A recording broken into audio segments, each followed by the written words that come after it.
Hi friends, welcome to our channel. ఎలా ఉన్నారు friends? అందరూ బాగున్నారా? నేనైతే చాలా బాగున్నానండి. సో మీరు ఎలా ఉన్నారనేది ప్లీజ్ కామెంట్ సెక్షన్లో కామెంట్ చేయండి. ఈ రోజైతే నేను ఈవినింగ్ రొటీన్ వ్లాగ్ని అయితే మీతో షేర్ చేస్తున్నాను. వ్లాగ్తో పాటు కొన్ని టిప్స్ అయితే చెప్తానండి. సో అందరికీ కూడా చాలా యూస్ఫుల్ టిప్స్. సో వీడియోని మాత్రం ఎక్కడ స్కిప్ చేయొద్దు. వ్లాగ్ అయితే చాలా బాగుంటుంది, అలాగే చాలా ఇంట్రెస్టింగ్గా ఉంటుంది. ఈవినింగ్ నా పనులు ఎలా ఉంటాయో చూడండి, చాలా చాలా బాగుంటాయి. సో అలాగే కొన్ని టిప్స్ అయితే మీకోసం చెప్తాను. సో ఈరోజు ఈవినింగ్ అయితే మా బుడ్డోడు స్కూల్ నుంచి వచ్చేసరికి నేను ఏదో ఒక స్నాక్ అయితే చేసి పెడతానండి. ఎందుకంటే బయట ఫుడ్ తినడం కంటే ఇలా చేసి పెట్టడం మంచిది అనుకుంటాను. సో అంటే మా బుడ్డోడు మా ఊర్లో, మా పల్లెటూరు కదండి, పల్లెటూరులో ఎక్కువగా ఏం చేస్తారంటే అంగడిలో కొనుక్కొని తింటారనమాట. సో అలా కొనుక్కోకుండా నేనైతే ఇట్లా చేస్తూ ఉంటాను. సో మా ఆయన మొన్న కాకినాడ వెళ్ళి ఇక్కడ మాకు పెద్ద పెద్ద మిరపకాయలు తీసుకొచ్చారండి. సరేలే అని చెప్పేసి అవి కూరలో వేస్తే, పప్పులో వేస్తే అస్సలు కారం లేవు. సో అని చెప్పేసి ఈరోజు నేను వాటిని బజ్జీ చేయొచ్చులే, బజ్జీకి బాగుంటాయని చెప్పేసి అవి అయితే ఎత్తి పెట్టుకున్నాను ఫ్రిడ్జ్లో. సో ఒక మాటలో చెప్పాలి అంటే వీటిని ఈరోజు మనము కాకినాడ బజ్జీ అని చెప్పొచ్చు, కాకినాడ మిరపకాయలు కాబట్టి. నేను ఇక్కడ శనగపిండి తీసుకొని దాన్ని అయితే బాగా జల్లించుకున్నానండి. జల్లించుకున్న తర్వాత మనకు బజ్జీలు క్రిస్పీగా కరకరలాడుతూ టేస్టీగా రావాలి అంటే ఒక 2-3 స్పూన్లు అయితే బియ్యం పిండిని యాడ్ చేయండి. అలా చేయడం వల్ల మనకు టేస్ట్ అయితే చాలా బాగుంటుంది. సో నేను ఇక్కడ శనగపిండిని తీసుకొని టేస్ట్కి సరిపడా సాల్ట్, 1 టేబుల్ స్పూన్ జీలకర్ర వేసుకొని ఇంకా 2-3 టేబుల్ స్పూన్లు ఇక్కడ నేను ఇదేంది బియ్యం పిండి అయితే వేసుకున్నానండి. పిండి అయితే కలుపుకున్నాను. ఇక్కడ చూసారా కన్సిస్టెన్సీ అనేది ఈ విధంగా రావాలి. మనము వేలికి ఇలా వేలుతో ముంచుకుంటే వేలు నుంచి ఇంకా పడకూడదు అనమాట, ఈ విధంగా పట్టుకోవాలి. ఆ విధంగా చేసుకుంటే మనకు బజ్జీలు అయితే చాలా బాగొస్తాయి. ఇక్కడ నేను బౌల్లో వచ్చేసి జీలకర్ర ఇంకా సాల్ట్ లైట్గా అలా దంచి పెట్టుకున్నాను అనమాట. ఎందుకంటే అవి మిరపకాయల్లో స్ప్రెడ్ చేసుకుంటే చాలా బాగుంటాయి. సో అందుకని చెప్పి అలా పెట్టుకున్నాను. ఈ మిరపకాయలు మా ఆయన కాకినాడ నుంచి తెచ్చారండి. సో నేను చెప్పాను కదా పప్పులో వేసే కారమే లేవు, సరేలే బజ్జీలోకి ఇంకా బాగుంటాయి కదా అని చెప్పేసి నా కోసం ఈ మిరపకాయలు. మా హస్బెండ్ అయితే డ్యూటీకి వెళ్ళారండి. ఇంకా నేను మా బుడ్డోడికి, నాకు అత్తమ్మకు అన్నమాట. మా బుడ్డోడు ఆలు ఇంకా ఈ అరటికాయ బజ్జీ అయితే తింటారు వాళ్ళు. సో నాకు మిరపకాయలు అంటే చాలా ఇష్టం, ఇంకా మా ఆయనకు కూడా చాలా ఇష్టము. సో ఇంకా మనము ఇక్కడ నేను జీలకర్ర సాల్ట్ తీసుకున్నాను కదా, అదంతా కూడా ఇలా మధ్యలో కోసుకున్నాను. ఇందులో ఉన్న గింజలు కూడా తీయలేదండి, ఎందుకంటే కారం లేవు కాబట్టి. కారం ఉంటే గింజలు తీసేసేయాలి, బట్ ఇందులో కారం లేవు కాబట్టి నేను గింజలు కూడా తీయలేదు. గింజలు తీయకుండానే ఇక్కడ జీలకర్ర సాల్ట్ అయితే దీంట్లో స్ప్రెడ్ చేసేసి అవి పక్కన పెట్టేసాను. ఇప్పుడు మనకు అందులో ఉప్పు ఉంటుంది కదా, బాగా ఊరిపోయి టేస్ట్ కూడా చాలా బాగుంటుందండి. ఉప్పు మరీ ఎక్కువ వేసుకోవద్దు, ఎందుకంటే ఉప్పు ఎక్కువ అయిపోద్ది అన్నమాట. నేనైతే బట్ కొంచెమే వేసుకున్నాను. వేసుకొని ఇంకా ఆలుకి పైన తొక్కనైతే తీస్తూ ఉన్నానండి. తప్పకుండా కొంచెం బియ్యం పిండిని యాడ్ చేయండి అంతే, ఇంకా వంట సోడా కూడా అవసరం లేదు. ఇంకా మనకు బఫ్ఫున ఉబ్బుతూ బాగా వస్తాయి, అలాగే క్రిస్పీగా కరకరలాడుతూ తినడానికి కూడా చాలా బాగుంటాయి. మా పల్లెటూరులో ఎక్కువగా పిల్లలు బయట అంగడల్లోనే కొనుక్కుంటూ ఉంటారండి. నేను బయట ఫుడ్ తినడం వల్ల కడుపు నొప్పి వచ్చి పిల్లలకి హెల్త్ ప్రాబ్లం వస్తుందని చెప్పి ఎక్కువ శాతం కొంచెం ఓపిక చేసుకొని ఈవినింగ్ టైంలో అంతా ఏదో ఒక చిన్న చిన్న ఐటమ్ మనకు ఉన్నంతలోనే, పెద్ద రిచ్గా ఏం అవసరం లేదు. మనం రిచ్ కాదు అండ్ బొచ్చి కాదు కాబట్టి జస్ట్ మాకు ఉన్నంతలో ఇలా అయితే చేస్తూ ఉంటానండి నేను. సో ఉన్నంతలో అయితే ఇలా చేసుకుంటూ ఉంటాను. చిన్న చిన్న బజ్జీలు కానీ గారెలు కానీ ఇట్లా వేస్తే పిల్లలకి అయితే వేస్తాను. నేను నెక్స్ట్ వీడియోలో మీతో షేర్ చేస్తానండి. మినప బజ్జీలు కూడా చాలా బాగుంటాయి. అంటే మినపప్పుతో కూడా మనం బజ్జీలు చేసుకోవచ్చు, చాలా టేస్టీ అండ్ హెల్తీ కూడా. నేను అప్పుడప్పుడు జస్ట్ చిన్న గ్లాస్తో కొంచెం మినపప్పు నానబెట్టామనుకోండి, సో చాలా బజ్జీలు అయితే చేసుకోవచ్చు అండి కొంచెం మినపప్పుతో.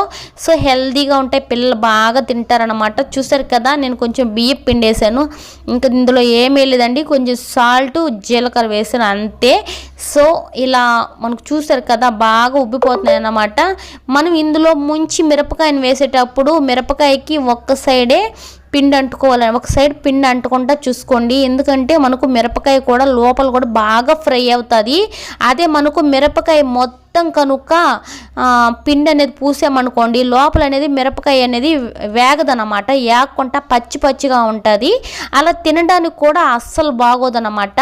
అందుకని చెప్పి ఈ పిండిలో ముంచినప్పుడు ఎప్పుడైనా సరే ఒక పక్క మన గిన్నె ఉంటుంది కదా, పిండి ముంచే గిన్నె, సో దాంట్లో నుంచి ఇలా తీసేసియండి, చాలా బాగుంటుందండి. సో ఈవినింగ్ అయితే ఏదో ఒకటి కొంచెం సేమియా ఉన్న సేమియాతో, అలాగే అటుకులు ఉంటే అటుకులతో ఏదైనా స్వీట్గా జస్ట్ 2 మినిట్స్లో అయిపోయే స్వీట్స్, అలా నేను పిల్లలకైతే ఏదో ఒకటి చేసి పెడుతూ ఉంటానండి. సో ఇంకా మా పెద్ద అబ్బాయి కూడా హాస్టల్లో ఉన్నాడు, ఇంకా మా చిన్న బుడ్డోడు కోసం అనమాట ఇవి. సో వాడికి ఇంకా నాకు కూడా అండి, వాటితో పాటు నేను మా అత్తమ్మ కూడా తింటాము. సో నాకు బజ్జీలు అంటే చాలా ఇష్టము, ఎక్కువగా ఈవినింగ్ టైంలో బజ్జీలు బోండాలు అయితే చేస్తూ ఉంటాను.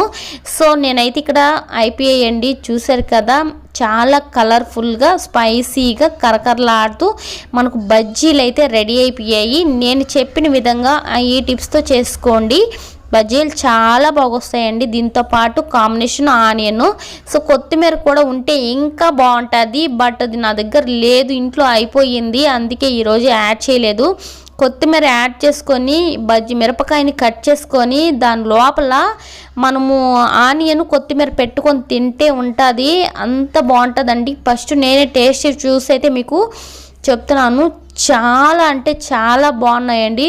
అసలు మిరపకాయల్లో జీలకర్ర అలాగే సాల్ట్ పెడితే ఎక్సలెంట్, అంతే సూపర్ అంటే సూపర్గా ఉన్నాయండి, చాలా బాగున్నాయి. మీరు కూడా పిల్లలకి ఇలా చేసి పెట్టండి. బయట ఫుడ్ చాలా వరకు అవాయిడ్ చేసేయండి, ఎందుకంటే పిల్లలకి అరక్క, కడుపు నొప్పి ఎక్కువగా ఏం చేస్తారంటే పిల్లలు, మా ఊర్లో అయితే ముఖ్యంగా మా పిల్లలు కూడా లేండి, మనం డబ్బులు కనుక ఇచ్చామనుకో ఏదన్నా చేసి పెట్టుకుంటా, మా బుడ్డోడైతే ఏం చేస్తాడంటే అంగడికి వెళ్ళిపోయి కుర్కురేలు ఉంటాయి కదా, ఆ కుర్కురేలు కొనుక్కొని తింటున్నారండి. సో అవి అస్సలు మంచిది కాదు, ఎప్పటి నుంచో స్టాక్ అనమాట అవి, వాటికి ఎక్స్పైర్ డేట్ కూడా ఉండదు వాటి మీద.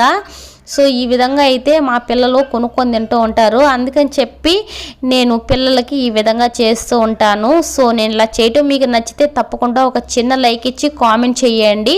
సో నాలాగే అందరూ కూడా చేస్తుంటారు, కానీ కొంతమంది చేయరు. తినేసామండి, ఫుల్గా అయితే తిన్నాము, ఈవినింగ్ స్నాక్గా అయితే తినేసాము. ఇంకా నేను చేస్తూ ఉంటూనే మా బుడ్డోడైతే వచ్చేసాడు కాబట్టి ఇంకా మా బుడ్డోని బట్టలు మార్చుకోమన్నాను, ఈ స్నానం అయితే తర్వాత చేపిస్తాను. ఇక నేను మార్నింగే బట్టలు ఉతికాను కదండి, బట్టలు అన్నమాట, బట్టలు తీసుకొని వచ్చేటప్పుడు వస్తూ ఇవిగోండి పువ్వులు సెంట్ జాజి పువ్వులు అన్నమాట. ఇంతకు ముందు ఈ చెట్టు మా ఇంట్లో లేనప్పుడు నేను చాలా బాధపడేదాన్ని అండి, పక్కింటి వాళ్ళందరూ కొనింది, మాకు లేదు, అయ్యో ఈ పువ్వులు నాకు కూడా కావాలని ఫీల్ అయ్యేదాన్ని. బట్ ఇప్పుడు ఏంటంటే నాకు ఎన్ని పువ్వులు కావాలంటే రోజు పువ్వులు వస్తున్నాయి, ఇంకా వీటిని అలలేక పెట్టుకోలేక బోరు కొట్టేస్తుంది. కానీ మా అత్తమ్మ ఏంటంటే ఒక పక్క నన్ను తిడతా ఉంది, చెట్టుకు చూసే పూలన్నీ ఎండిపోతూ ఉన్నాయి, ఎప్పుడు నువ్వు కోసుకునేది పెట్టుకునేది అని చెప్పి రోజు తిడుతుంది. మా అత్తమ్మ తిట్లు ఇంకా నేను అల్లుకొని బలవంతంగా పెట్టుకుంటున్నాను. పూలంటే చాలా ఇష్టం అండి, కానీ ఎవరైనా అల్లి పెడితే పెట్టుకోవాలనిపిస్తుంది, కానీ నేను అల్లుకొని ఇంకా టైం అంతా వేస్ట్ చేసుకొని పెట్టుకోవాలనిపించదు. ఆ టైంలో మనం వీడియో తీసుకోవచ్చు, వీడియో ఎడిటింగ్ చేసుకోవచ్చు, ఇంకేదైనా పని చేసుకోవచ్చు. పూల కోసం టైం వేస్ట్ చేయడం అనేది నాకు నచ్చదు. ఎవరైనా కానీ అల్లిస్తున్నా లేదా కొనుక్కొచ్చుకోవాలన్నా పెట్టుకుంటాను, కాకపోతే మనకు పూలు ఉన్నప్పుడు కొనుక్కొని పెట్టుకోవడం ఎందుకని చెప్పి డబ్బులు వేస్ట్ కూడా చేయకుండా కొనుక్కోనండి, పిసినార్దాన్ని అని చెప్పొచ్చు. సో నేను చిన్న విషయాలకి డబ్బులు అయితే వేస్ట్ అయితే చేయను. ఇంకా బట్టలు తీసుకొచ్చేసాను కదండి, బట్టలు అయితే మడత పెడుతూ ఉన్నాను. ఏ రోజు బట్టలు ఆ రోజే ఉతికేస్తాను, ఏ రోజు బట్టలు ఆ రోజే మడతలు వేసేసి వాటి ప్లేసుల్లో పెట్టేస్తాను. వారానికి ఒకసారి మా ఆయన బట్టలు అయితే ఐరన్ చేసేస్తాను. ఇలా చేయడం వల్ల నాకు పని అనేది చాలా తేలిగ్గా ఉంటుందండి. మీరు కూడా 2 రోజులకి 3 రోజులకి బట్టలన్నీ మూటగట్టి ఆడేసుకోకుండా ఏ రోజు బట్టలు ఆ రోజు ఉతికేసియండి. కొన్ని బట్టలే ఉంటాయి, సో మనం ఈజీగా ఉతుక్కోవచ్చు. ఇంకోటి ఏంటంటే వాషింగ్ మిషన్ ఉంటే పర్వాలేదండి, బట్ మాకు వాషింగ్ మిషన్ లేదు, మనం చేత్తోనే ఉతుక్కోవాలి కాబట్టి ఇంకా ఎక్కువ బట్టలు పడ్డాయంటే చాలా కష్టం అవుతుంది కదా. అందుకని చెప్పి నేను ఎంత పనున్నా బట్టలు మాత్రము ఉదయాన్నే నిద్రలేసి వంట చేసేటప్పుడు బట్టలు అయితే పెట్టేస్తాను. ఒక పక్క వంట చేస్తూ ఉంటే ఈ బట్టలు అయితే నానిపోతాయి. ఇంకా నేను వంట అంతా అయిపోయి మా బుడ్డోని స్కూల్కి పంపించేసిన తర్వాత ఆ బట్టలను అయితే మళ్ళీ నేను ఉతికేసుకుంటాను. ఈవినింగ్ అంతా కూడా మడతలు వేసేసి పెట్టేస్తాను. బట్ ఈరోజు నాకు ఏం జరిగిందంటే 12 గంటలకే ఉతికానండి, అందుకని నేను ఈవినింగ్ వరకు ఉంచాను. సో నేను మార్నింగే కనుక 8-9 గంటలకంతా ఉతికిగానే ఉంటే నేను మధ్యాహ్నం 12-1 తీసేస్తానండి. వేసుకుంటానండి. ఎందుకంటే బట్టలు ఎండకి ఎక్కువ తీసామనుకో తెల్లగా పోతాయి, బట్టలు కొన్ని రోజులకే పోతాయి. అందుకని చెప్పి బట్టలను చాలా కేర్ తీసుకుంటానండి. బట్టలు మడత పెట్టేసి ఇంకా ఎవరు బీరువాలో వాళ్ళు పెట్టేస్తాను. డైలీ యూజింగ్ బట్టలు ఒక బీరువాలో ఉంటాయి. ఇంకా మేము ఎక్కడికన్నా వెళ్ళేటప్పుడు వేసుకునే కొత్త బట్టలు ఒక బీరువాలో ఉంటాయండి. సో ఇప్పుడు నేను ఎవరి బట్టలు వాళ్ళ దాంట్లో అయితే సర్దేస్తున్నాను. సర్దేసి ఇంకా నాకు నైట్ అయితే అయిపోయిందండి. నైట్ వంట కూడా చేసేసాను. తర్వాత ఇక్కడ ఏంటి చీకటి అమ్మ అనుకుంటున్నారా? ఈ చీకట్లో ఏం జరుగుతుందో తెలుసా? మా అత్తమ్మ అయితే ముగ్గులేస్తుందండి.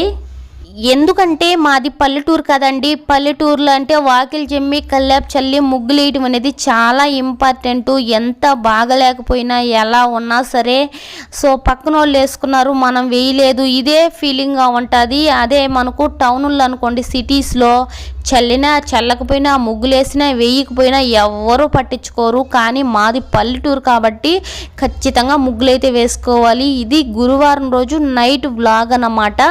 సో మార్నింగ్ లేస్తే మనకు శుక్రవారము నేను మా అత్తమ్మ ఏం చేస్తున్నామంటే ఈ మధ్య నైటే వాకిలి చిమ్మి కల్లాపు చల్లి ముగ్గులు వేసుకుంటున్నామండి. ఎందుకంటే మార్నింగ్ మంచు ఎక్కువగా ఉంటుంది.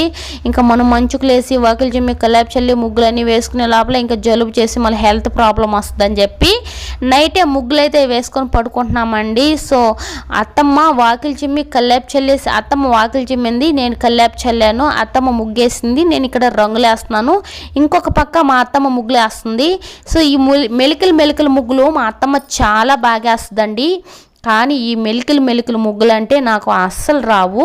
సో ఏదైనా మామూలు ముగ్గు వేయాలంటే మొబైల్లో చూసి యూట్యూబ్లో చూసుకొని అప్పటికప్పుడు అయితే వేసేస్తాను. బట్ ఇలా నేను చెయ్యాలి అంటే నాకు అస్సలు రాదండి. మాది పల్లెటూరు కదండి, ఎక్కువగా ఇలాంటి ముగ్గులకి వీటికి ఇంపార్టెన్స్ అయితే ఇస్తారండి. సో అందుకని చెప్పి ముగ్గులు మాత్రం ఖచ్చితంగా ఇంటి ముందు పచ్చగా కల్లాపు చల్లి నీట్గా ముగ్గులు అయితే పెట్టేస్తాము. సో ఇంకా ముఖ్యంగా అయితే మేము ఫ్రైడే రోజు తప్పనిసరిగా రంగులు అయితే వేస్తామండి. మామూలు సమయంలో వేసినా వేయకపోయినా ముగ్గు మాత్రమే వేసుకుంటాము. ఇంకా వచ్చేసి ఈ రంగులు చూసారా? ఈ రంగులు అయితే నేను మొన్న సంక్రాంతి పండగకి కొన్న రంగులు అన్నమాట. 100 రూపాయలకు కొన్నానండి. సంక్రాంతి పండగ అంతా వేసాను, మళ్ళీ మిగిలితే ఇప్పుడు శుక్రవారం అయితే వేస్తున్నాను. సో ఎంత పిసినార్దాన్ని చూసారా? అలా చిన్నప్పుడు అయితే ఉండదండి. చిన్నప్పుడు ఎట్ట పడితే అట్ట ఖర్చు పెడతాము. కానీ మ్యారేజ్ అయ్యి పిల్లలు పుట్టారు అంటే ఇంకా ఆటోమేటిక్గా పిసినారు వాళ్ళమే అయిపోతాము. ఇవిగోండి మా కనకాంబరాల చెట్లకి పూలు కాసి కింద రాలిపోతుంటాయండి. కానీ నాకు అల్లుకోవడం చాలా బద్ధకం అండి. పూలు అల్లడం అనేది నాకు కొంచెం కష్టంగా ఉంటుంది. అందుకని చెప్పి నేను పూలు అయితే అసలు అల్లనండి. మా అత్తమ్మ ఎవరన్నా దగ్గర అల్లిస్తే పెట్టుకుంటాను, లేదనుకుంటే ఎప్పుడో ఒకసారి ఇంపార్టెంట్ మనం ఎక్కడికైనా వెళ్తున్నాము అనుకుంటే అల్లుకుంటాను. కానీ నాకు అసలు ఇంట్రెస్ట్ ఉండదు. ఇంకా ఆ సన్న జాజల సెంటు జాజల అవైతే అండి అవి మాత్రం పెట్టుకుంటాను. వాటిని మాత్రం కొంచెం ఓపికగా అల్లుకుంటున్నాను. ఎందుకంటే కొంచెం స్మెల్ బాగుంటాయని చెప్పి అలా అయితే చేస్తాను.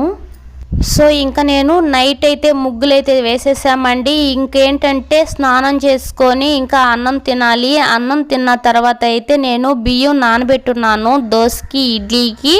ఆ పిండి అయితే మిక్సీకి వేయాలి. దాంట్లో కూడా మీకు ఒక టిప్ అయితే చెప్తానండి. సో నేను ఇక స్నానం చేసి అన్నం తిన్నాము, నేను మా బుడ్డోడు అత్తమ్మ. ఇంకా నేను ఇక్కడ బియ్యం నానబెట్టున్నానండి ఇడ్లీకి దోశకి రెండిటికి అన్నమాట. ఇవి మాకు వారం రోజులు వస్తాయండి. ఎందుకంటే నాకు మా బుడ్డోడికే కదా, ఇంకా మా ఆయన అత్తమ్మ తినరు. ఇంకా మా పెద్ద అబ్బాయి తింటాడు కానీ వాడు హాస్టల్లో ఉన్నాడు. సో దీంట్లో ఒక టిప్ ఏంటంటే నేను ఇడ్లీకి దోశకి రెండిటికి ఇదే యూజ్ చేస్తానండి. ఎందుకంటే ఇందులో నేను 1.5 గ్లాసు మినపప్పు వేసాను, 3 గ్లాసులు బియ్యం పిండి వేసాను, ఇంకా 1 గ్లాస్ వచ్చేసి ఉప్పుడు బియ్యం వేసాను, 1/2 గ్లాస్ వచ్చేసి అటుకులు వేసుకున్నానండి. ఉప్పుడు బియ్యము అటుకులు. సో అవన్నీ వేసి మనము లూజ్గా కాకుండా కొంచెం గట్టిగా మిక్సీకి అయితే వేసుకోండి. సో గ్రైండర్ కూడా లేదండి, గ్రైండర్ కూడా మనం వాడము. సో జస్ట్ మిక్సీతోనే వేసుకుంటాము. ఇలా గట్టిగా మిక్సీకి వేసుకొని ఫ్రిడ్జ్లో పెట్టేసుకున్నాం అనుకోండి. ఇప్పుడు బయట పెట్టండి, మార్నింగ్ ఫ్రిడ్జ్లో పెట్టుకోండి. ఇప్పుడే ఫ్రిడ్జ్లో పెట్టాల్సిన అవసరం లేదు. ఇలా వేసుకోండి. మనకు తొందరగా అయిపోవాలి అనుకుంటే అన్నం కూడా వేసుకోవచ్చు. ఇంకా నాకు ఇది వారం రోజుల పాటు ఉంటుంది కాబట్టి నేను అన్నం వేయలేదండి. ఒక 1/2 కప్పు అటుకులు అయితే వేసుకున్నాను. ఇలా గట్టిగా చేసేసి ఫ్రిడ్జ్లో పెట్టేసుకున్నాం అనుకోండి. మనం గట్టిగా తీసుకుంటే ఇడ్లీ పెట్టుకోవచ్చు. కొంచెం వాటర్ పోసుకుంటే మనం ఇంకా దాంట్లో అది పెట్టుకోవచ్చు అండి, దోశ వేసుకోవచ్చు. సో ఏదో మా బుడ్డోడితోనో అత్తంతోనో ఏదో మాట్లాడుతున్నాను, ఏం మాట్లాడుతున్నానో గుర్తుకోలేదు, ఎందుకంటే 2-3 డేస్ అయిపోయింది ఈ వీడియో తీసి నేను. ఇంకా ఈ విధంగా మిక్సీకి అయితే వేసేసుకుంటున్నానండి. నాకు టిఫిన్లు చేయడం అనేది పెద్దగా నచ్చదు, కాకపోతే మా బుడ్డోడి కోసమే చేస్తానండి. ఎందుకంటే ఇంట్లో అందరూ తింటే ఇంట్రెస్ట్గా ఉంటుందండి, ఎవరు తినరు. ఇంకా నాకు మా బుడ్డోడి కోసమే ఒక వాయి దోశ పెట్టుకోవాలా, ఒక 4 దోశలు కాల్చుకుంటాము. వాడి కోసం 2, నా కోసం 2, ఇంకా మా ఇద్దరి కోసమే కొంచెం చట్నీ వేసుకోవాలా. అందుకని చెప్పి నాకు కొంచెం ఇంట్రెస్ట్ అయితే రాదు. సో ఇంక మా హస్బెండ్ న్యాచురల్ అన్నమాట, న్యాచురల్గా సద్దన్నమే తింటాడండి. నిజంగా అండి, అది వాన కాదు, ఎప్పుడైనా సరే సద్దన్నం తింటాడు. ఎప్పుడో ఫేవరు అట్లా వచ్చినప్పుడు మాత్రమే టిఫిన్ అట్లాంటిది. న్యాచురల్ అన్నమాట. మా ఆయన డైలీ సద్దన్నం అంటే చాలా ఇష్టము. ఒకవేళ టిఫిన్స్ తిన్నా కానీ మా అత్తమ్మ అయితే నాకు కూడే కైలాసం అమ్మ, నాకు అన్నమే తింటానని చెప్పేసి అన్నమే తింటుందండి. ఎప్పుడైనా సరే మీరు ఈ టిఫిన్ ఫాలో అవ్వండి. మీకు ఇడ్లీకి దోశకి సపరేట్ చేయాల్సిన అవసరం లేదు. బట్ కొంతమందికి రవ్వ ఇడ్లీ తింటారు, అట్లాంటి వాళ్ళకి సెట్ కాదు. పిండి ఇడ్లీ తింటారు కదా, వాళ్ళకి మాత్రమే సెట్ అవుతుందండి. 1.5 గ్లాసు మినపప్పు, 3 గ్లాసులు బియ్యం, ఇంకొక గ్లాసు ఇది ఉంది కదా ఉప్పుడు బియ్యం ఉంటాయి కదండి, ఉప్పుడు బియ్యము బాయిల్డ్ రైస్ ఉంటాయి కదా అవి. సో ఇంకా వచ్చేసి 1/2 కప్పు వరకు ఇంకా నేను అటుకులు అయితే యాడ్ చేస్తున్నాను. సో మనకు 2-3 రోజులకి అయిపోయే పని అయితే కొంచెం అన్నం కూడా వేసుకున్నా బాగుంటుంది, కానీ నాకు ఇది వారం రోజుల దాకా ఉంటుందండి. అందుకని చెప్పి అటుకులు అయితే యాడ్ చేస్తున్నాను. ఇలా చేసుకొని మీరు వాటర్గా రుబ్బకుండా గట్టిగా రుబ్బి పెట్టేసుకోండి, గట్టిగా వేసేసియండి. అప్పుడేమవుతుందంటే మనం ఇడ్లీకి కావాలంటే ఇడ్లీకి తీసుకోవచ్చు, దోశకి కావాలనుకుంటే దోశకి తీసుకొని దోశకైతే కొంచెం వాటర్ యాడ్ చేసుకోవచ్చు, ఇడ్లీకి అయితే వాటర్ లేకుండా డైరెక్ట్గా పెట్టుకోవచ్చు. ఇదిగోండి పిండి అయితే గట్టిగా వేసి పెట్టాను. ఈ బకెట్లో కింద ప్లేట్ కూడా పెట్టానండి, ఎందుకంటే మనకు అది పొంగిపోయిన ప్లేట్లో పడుతుంది కదా అని చెప్పేసి. ఆల్మోస్ట్ పొంగదు, ఒకవేళ పొంగితే ఉంటుందని చెప్పేసి ఇలా పెట్టేస్తాను. మార్నింగ్ అయితే ఎంత పిండి కావాలో అంత తీసుకొని మిగతాదంతా ఫ్రిడ్జ్లో పెట్టేస్తాను. మార్నింగ్ లేసేసరికి నాకు బకెట్ నిండా అయితే వచ్చేస్తుంటుంది. సో అలా అయితే చేస్తానండి. సో ఫ్రెండ్స్ చూశారు కదా, వీడియో నచ్చిందా నచ్చలేదో తప్పకుండా కామెంట్ చేయండి. మీకు నచ్చితే మాత్రం ప్లీజ్ లైక్ చేసి మన వీడియోని అయితే సబ్స్క్రైబ్ చేసుకోండి. ఇంకా ఇట్లాంటి మంచి టిప్స్తో అలాగే వ్లాగ్స్తో అయితే మీరు ప్రతిరోజు డే బై డే వస్తుందండి మన వీడియో. రోజు కాదు, రోజు మార్చి రోజు వీడియో అయితే మీకోసం తీసుకొస్తూ ఉంటాను. సో ఓకే ఫ్రెండ్స్, వ్లాగ్ అనేది నచ్చితే మాత్రం తప్పకుండా లైక్ చేయండి, సబ్స్క్రైబ్ చేసుకోండి. నచ్చింది అనుకుంటున్నాను. Okay friends, bye. నెక్స్ట్ వీడియోతో మళ్ళీ కలుద్దాం. See you, Tata. నెక్స్ట్ వీడియోతో మళ్ళీ కలుద్దాం.